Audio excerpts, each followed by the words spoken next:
nous avons une publication au niveau de l'astrophysique qui nous dit que le Soleil émet une lumière de haute énergie d'origine inconnue.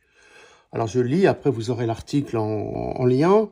Dans notre ciel, le Soleil semble briller de manière à peu près constante, mais des chercheurs rapportent aujourd'hui avoir enregistré une lumière inexplicablement brillante provenant de notre étoile.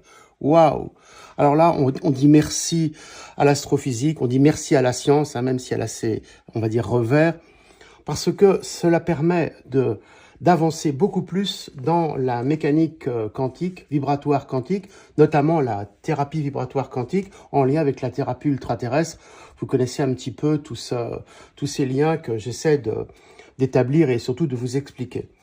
Donc voilà, en fait, de façon plus précise, comment est-ce qu'on peut expliquer l'influence du Soleil sur le cerveau vibratoire quantique.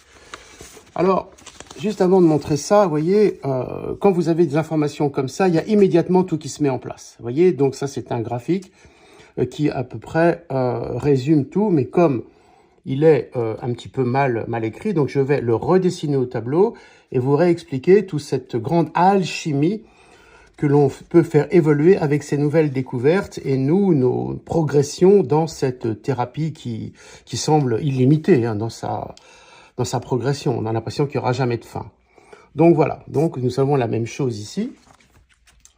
Alors, je vais garder le graphique pour ne rien oublier. Alors vous voyez, j'ai déjà dessiné ici le Soleil et j'ai dessiné ici le cerveau vibratoire quantique plus autour le cerveau normal. Alors ceux qui connaissent, bien sûr, ne vont pas être surpris. Donc nous avons un cerveau dans le cerveau, donc on a notre cerveau normal, le crâne autour, la boîte, et à l'intérieur, on a cette dynamique spéciale, cerveau vibratoire quantique, d'accord, qui a ses enroulements, qui est le médusa, etc.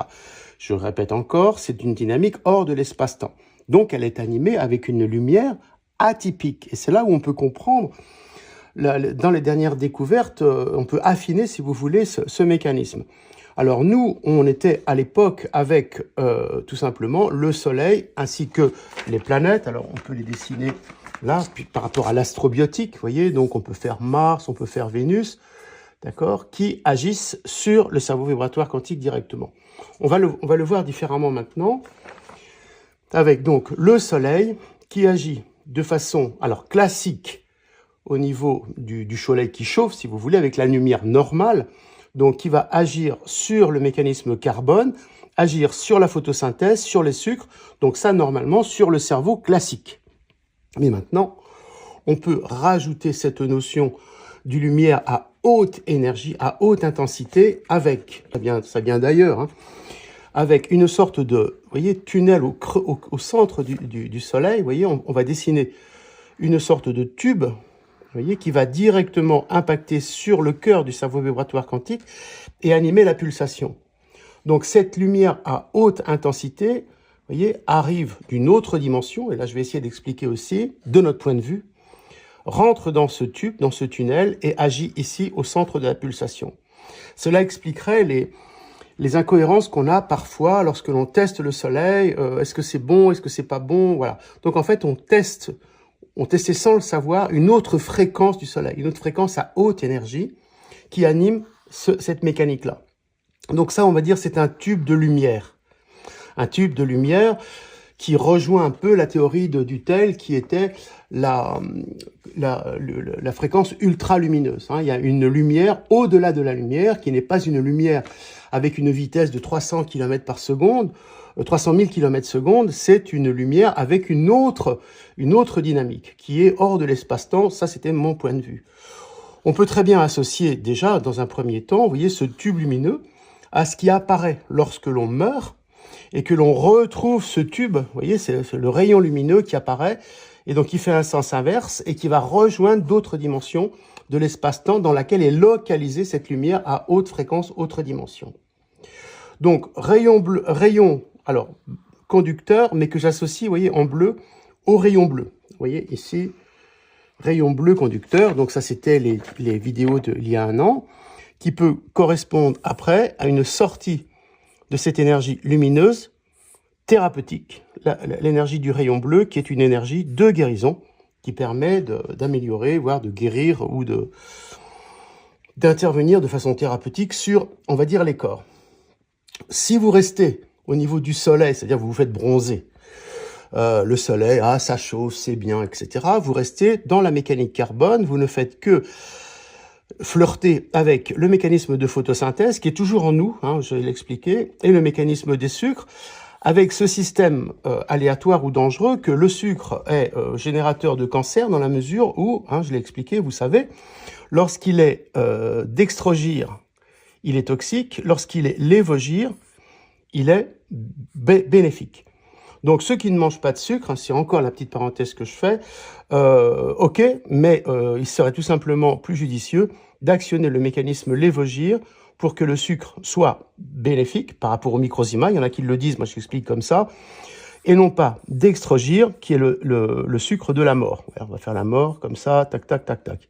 Mais le dextrogire est important parce que, on va prendre ici, voilà, quand vous regardez l'intestin de face, il est quoi? Il est dextrogire.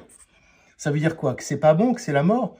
Eh bien, c'est le système d'élimination. C'est-à-dire que tout ce qui n'est pas bon au niveau de l'intestin, qui a été digéré en lévogire, donc à gauche, tout ce qui est resté là va être éliminé par le caca. Vous voyez comment ça marche.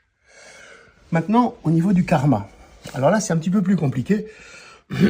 Mais tôt, j'ai eu cette information que nous étions issus de l'alchimie de plusieurs soleils. C'est-à-dire qu'avant notre système solaire, il y a eu d'autres systèmes solaires qui ont généré des civilisations, des intelligences, et que les systèmes solaires se sont effondrés, ont disparu, alors peut-être volontairement ou pas. Bon, on prend un crayon noir, je préfère.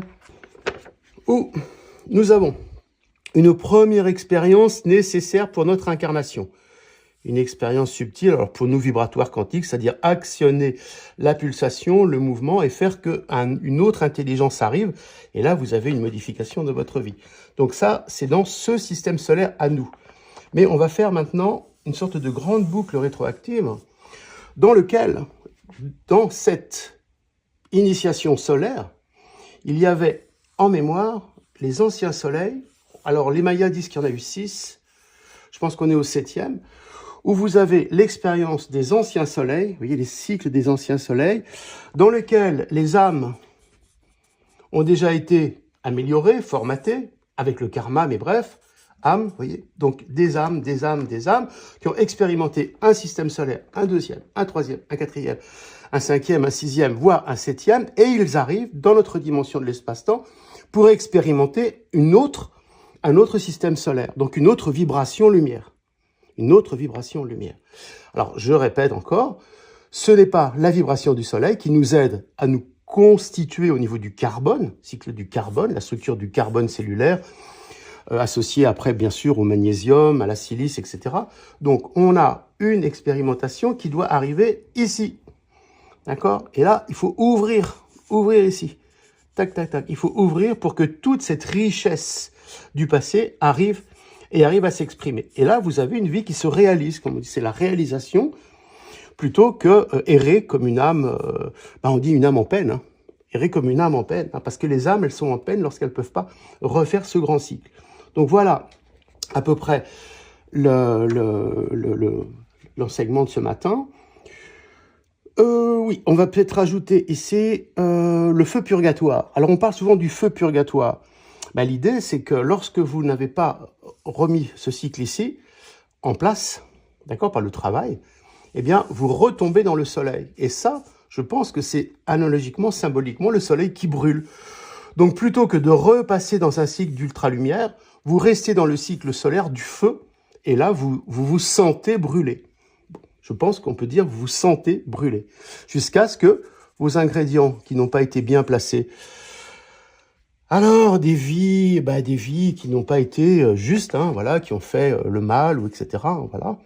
Eh bien, cela redissout vos ingrédients, d'accord? Même s'ils sont virtuels, ça les redissout, jusqu'à ce que vous puissiez refaire un cycle. Pour les bouddhistes, c'est le cycle du samsara, c'est-à-dire